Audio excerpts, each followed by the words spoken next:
Good morning mga ka-vibes. So today's video, gagawa naman tayo ng video tungkol sa pagtatanim ng Madre de Agua. Alam ba natin ang Madre de Agua ay isa kapakipakinabang na halaman. Ito ay pagkain ng mga isda at mga kapwa natin nila katulad ng mga kambing, baka, tupa at iba pang mga hayop na kumakain ng mga halaman.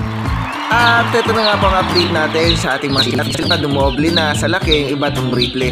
So ganyan talaga, minsan sa mga binhi, mayroong lumalaki, mayroong hindi. At ito naman ang ating fish pan na wala pa laman. At update namin kayo kung ano ilalagay natin dyan. And here we go, nandito na po ang ating Madre de Agua. 1 year na po yan. So ang ginawa ko, kaagad ako kumuha ng itak at tinanggalan ko ng mga ilang-ilang sanga na malalaki para maitanim natin.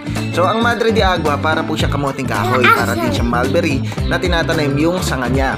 Madali lang magpatubo nito basta lagi lang silang basa o lagi lang silang nadidilagan at naaalagaan. So yan po, napakaganda pagkain yan sa mga isda, napakaganda pagkain yan sa mga kambing, sa mga baka, sa mga tupa. Ang maganda rito, makakatipid ka sa feeds. So halimbawa nito, itong maliit na fish pan natin na nalubugan kasi yan pero may natirang isda kaya nilagay natin dyan at kakainin na nila yan.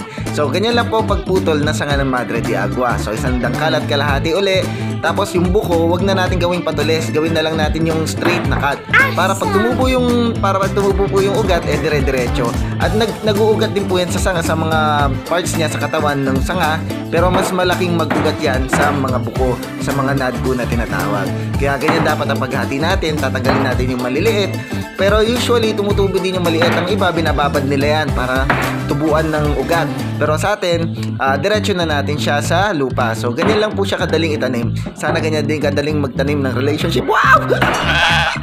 No, pag pinutol mo, tapos merong susuling yung iba, pero bago na naman siya, ay nako talaga. So, sa mga babaero po dyan, huwag kayong gagaya. Ako, stick to one po ako eh. Kaya nyo si Kuya Mark na laging stick to one. So, ayun po ang pagpuputol niyan. Kahit hindi dire-diretso yung sanga, importante meron siyang nad at meron siyang balat. Huwag nyo tatanggalin yung balat kasi dun tutubo yung mga ugat at dun sa nad mismo. Okay po? So ngayon, maghukay tayo ng 2 to 3 inches na lalim ng lupa para maibaon natin yung ating Madre de Agua, yung sanga ng Madre de Agua. Ganun din ulit. Kung saan tumutubo, dapat nakapa-upright. Kumbaga nakataas yung pinagtutubuan ng mga dahon, ng mga sanga.